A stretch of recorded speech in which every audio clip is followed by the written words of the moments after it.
Sabi ni ate, sino naghudas kay PRRD sa ICC? Pilipino lang kayang maghudas sa ICC. Actually mga kababayan, alam nyo ba ibig sabihin ng function ng ICC? Ganito po kasi yan.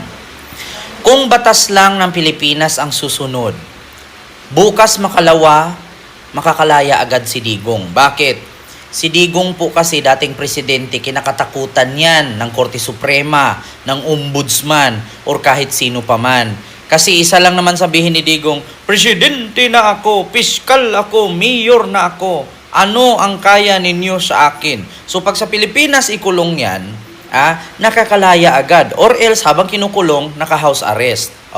Ngayon, ang function po ng ICC, yun po yung tutugisin nila yung mga tao na hindi kayang kontrolin sa batas ng Pilipinas.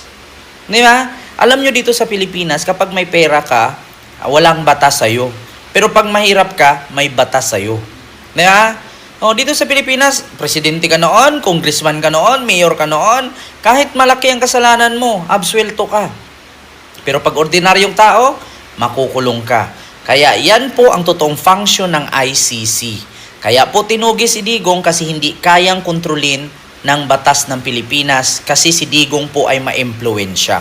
Ngayon, kahit gaano kakalakas ng impluwensya mo sa Pilipinas, kung nasa ibang bansa ka, walang saysay ang batas sa bansa kung saan ka nanggaling, kung sa international law ka nadalhin. Yun po yun. Walang nagtraidor kay Digong. Bakit? Si Digong ang gumawa ng kasalanan niya, hindi si Marcos. Hello guys, eto na naman ako. Ang daming issue ngayon ng mga Duterte at mga nag-iiyakan. Pero guys, magandang pag-usapan natin ngayon itong mga nabigong plano ni Sara Duterte against kay PBBM, no? Sige nga, at the same time, tulad nung nasabi ko doon sa una kong vlog, noong nakaraan, palagay ko dito rin humuhugot itong si Inday Sayad ng galit rin niya kay Martin Romualdez. Nagkanta sama-sama na. Pero sige, una-una, tingnan natin at pag-aralan nga natin. So nagsimula ang lahat dahil sa ambisyon ni Sara na makaupo as bilang presidente at sa ako'y naniniwala sa pambubudol nitong Gloria Arroyo sa kanya. Bakit? Dahil dun nga sa tinatawag na sinabi ko sa inyo noon, di ba, dati pa, itong Gloria Macapagal template. So, ano ang gagawin nila? Actually, based sa mga reports at sa mga nabasa natin, sa mga bali-balita, no? Nagsimula ang lahat noong February 2023. Doon na sila nagsimula na unti-unti ipasok yung kanilang master plan, no? Yung kanilang, isang napakalaking plano na i-oust ang ating Pangulo through impeachment. Now, paano nila ito magagawa? Siyempre, kailangan maging House Speaker si GMA. At si GMA naman, binudul-budul ito si Inday Sayad at pinangakuan na pag ako ang naging speaker, i-oust natin itong si PBBM at ikaw ang magiging presidente. Okay. Ang problema guys, hindi nila alam na itong si Yakudos kay Martin Romualdez kay House Speaker. So, nalaman ngayon. In short, siyempre may mga intel din yan sila House Speaker, nalaman ngayon, nabuko ngayon ang plano nitong sila Gloria. So, nung mabuko ngayon, guys, syempre, ang unang ginawa ni Speaker Martin, dinemote itong si Gloria Macapagal Arroyo. Diba ka? At nang ma-demote, ayan na. So, doon na nagsimula ang galit ni Inday. Dahil hindi may tutuloy ang kanilang plano, doon na pumasok yung salitang tamba luslos. Okay?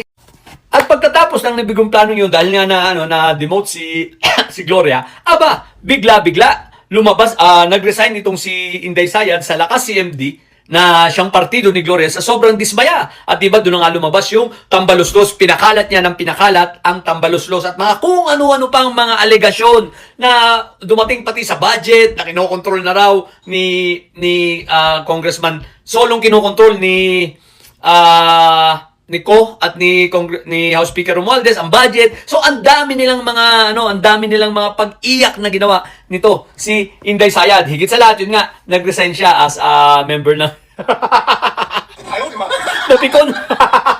Napikon si Inday Sayad, nag-resign as member ng Lakas CMD. So siguro dismayado sa pambubudol ni Gloria. Mr. President, Gutom na kami! Nabudol ni GMA. Ayaw, di ba? Nabudol ni GMA itong si Inday Sayan. Kaya sa galit, ayun, resign. Pero eventually, syempre, magaling talaga mambudol si GMA, binola-bola pa rin to si Inday Sayan. Bigla ko pang naalala kung makikita ninyo, doon sa pag-resign ni Inday Sayan sa Lakas, doon rin nag-start na lumabas na lahat. Tinira na si Speaker Martin. Nung mga bayarang trolls, hindi naman sila trolls, mga bayarang narco-vloggers ng mga Duterte. Si Sasot, andyan si, pangalan ito, Harry Roque, kung sino-sino pa, napakadami na, makarlo ka. Ayaw, di ba? So, sobrang bigo kaya si Speaker. Isipin mo, yung grand plan nila, yung master plan, nabigo dahil na-demote bigla si Gloria Macapagal Arroyo. Ay, nako. At pagkatapos nung guys, lalo pang napikon itong si Inday Sayad. Bakit? Dahil nagsimula na yung mga investigation sa kanya, sa Congress, lalo yung, in-scrutinize sa kanya, lalo sa DepEd, di ba? DepEd budget. Pagka-scrutinize sa kanya sa DepEd budget, pagdating ng deliberation, nag-ano na to, nag-tantrums na. At nabuksan na yung confidential funds. Naku, puro di. At nagpa-press con na, nagalit na. Ang budget daw ay nagkocontrol. Si Martin Romualdez lang, si Saldico lang ang nagkocontrol. Kaya so, natatanong na yung kanyang confidential funds, di ba? At hindi lang yon, lalong nagalit nung malaman niya na yung 650 million na hinihingi niyang confidential funds, hindi na sa kanya ibibigay. Nagtatantrums na at nagiiyak na itong si Inday Sayad. Kaya galit na galit yan. Yan ang dahilan. Kaya sobrang galit ni Inday Sayad kay PBBM at kay Martin Romualdez dahil nga sa mga plano nilang nabigo at the same time nawala pa yung 650 million. Ayaw, di ba? So sa grand plan nila, nanigaga, simple lang naman yung objective talaga nila na hindi nila akalain na masisira ng ganun-ganun na lang. Kung di naman pala kayo